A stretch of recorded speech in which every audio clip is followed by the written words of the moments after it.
Jesus is teaching his students, and maybe you're one of them, how to live in light of the fact that they will never stop living. They will never taste death, as Jesus says. Well then, what happens?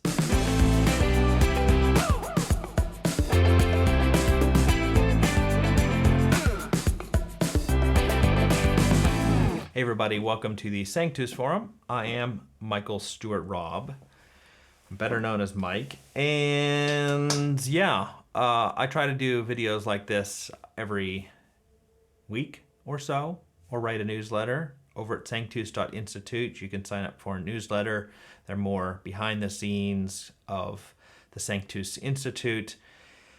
But I've been trying to write more and give more time to that writing and research. I've got some really interesting projects that I'm trying to give my time to, and I will be doing some traveling at the end of May, so I can't guarantee how much you'll be seeing of me, so maybe keep that in mind. However, speaking of writing, I did notice that the main book that I have written and somebody else published, The Kingdom Among Us, the Gospel According to Dallas Willard, is available for the Amazon Kindle for $10, I think $9.99, and that's the lowest that I've ever seen this being sold for. I'm not sure Fortress is the publisher.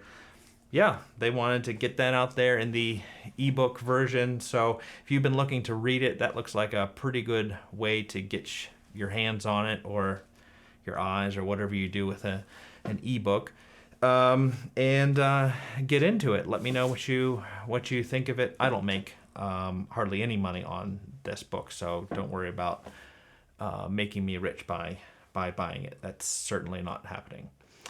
But today we're talking about the divine conspiracy. This is the so-called conspiracy commentaries, and today's section is about death, or the lack thereof. A section called Moving Out of Our Tent or Temporary House.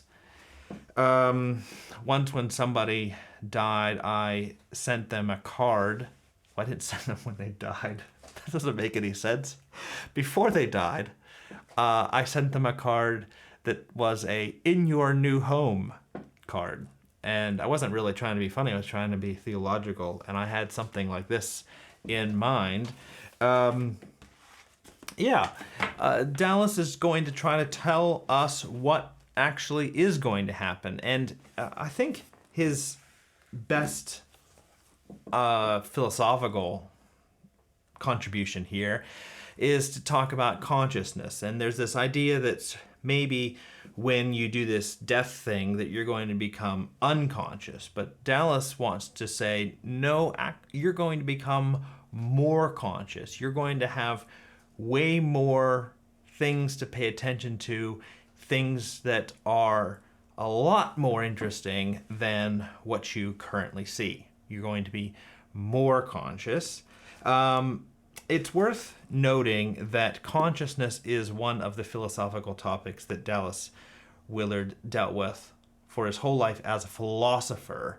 And when he's working on Edmund Husserl is, you could say, a philosopher of consciousness. He's going to tell you what's happening in consciousness, what are the structures of consciousness, and all of that. So we're in very familiar territory for Dallas Willard. Not that you have to go read all that stuff from Dallas, the philosophy and the Husserl stuff, but that's where a lot of that's coming from. He gives two pictures, and the one picture I think is very precious. This idea of a child falling asleep while everybody else is still awake, and then waking up in a new place in their bed with the sunlight, and they don't actually ever remember falling asleep. That transition just happens. It's such a precious picture. But the other one is one I wanted to talk about, and that's this idea that there are people who kind of are moving out of one room into another room, and they're in touch with both rooms. And Dallas says here, he's got a little comment here: before the widespread use of heavy sedation, it was quite common for those keeping watch, so waiting for the person to pass, to observe something like this, right? Quite common. Now, in some of his recorded messages, Dallas talks about how back in Missouri there were stories like this, and I found one of them. I'm going to read this to you. Whether that's a good idea or not, I don't know, but I found this in a book here, and it is from Missouri. Here goes. I found myself floating on the ceiling up near the light bulb. I was sitting in church one Sunday evening in 6 Mile Baptist Church in Buckner, Missouri, a sleepy little town south of Liberty, where I was attending college as a ministerial student. Brother Willard, our pastor, had just pronounced the benediction when I stood, stepped into the aisle, and fell to the floor. My left lung had collapsed, and my heart had stopped beating. I died. So this Brother Willard is Dallas's older brother, J.I. Mrs. Fred Fink, registered nurse, was sitting next to me. She knew what had just happened. They quickly carried me into a Sunday school room near the rear of the church, called 911, and began praying. I left my body, and I didn't know that I was dead. I kept thinking, what are they doing to that young man down there?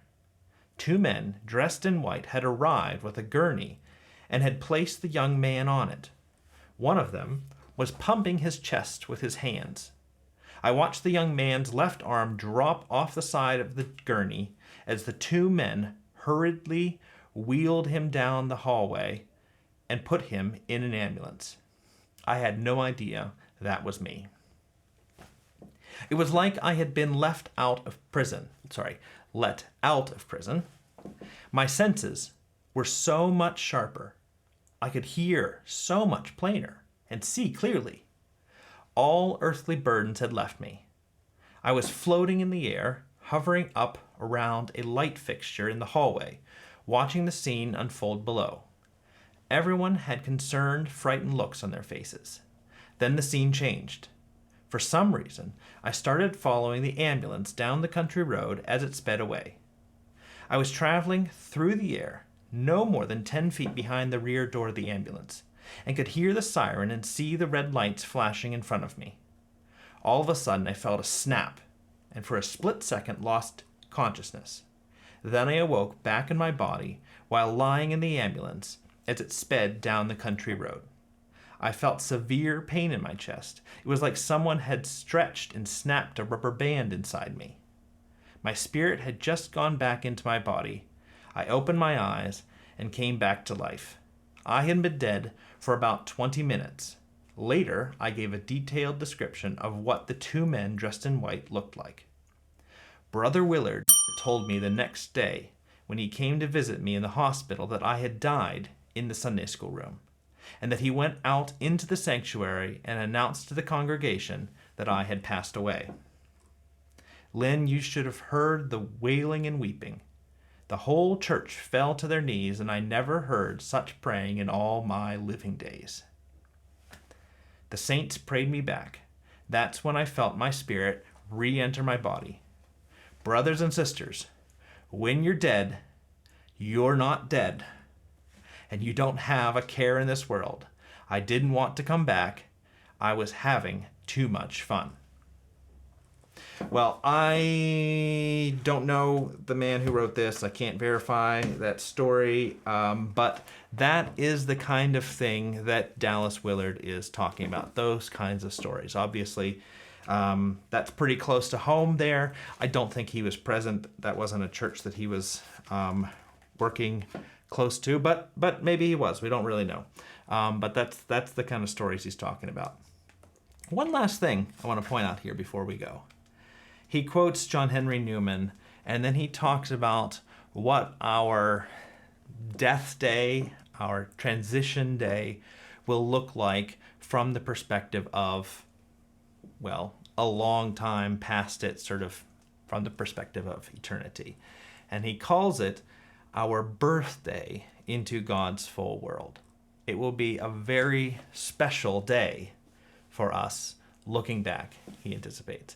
And that's just a wonderful image of our death being something that is going to be potentially very good for us. Well, thank you for being here. Thanks for listening, getting all the way to the end of this. I will see you then next week, talking about death. Bye.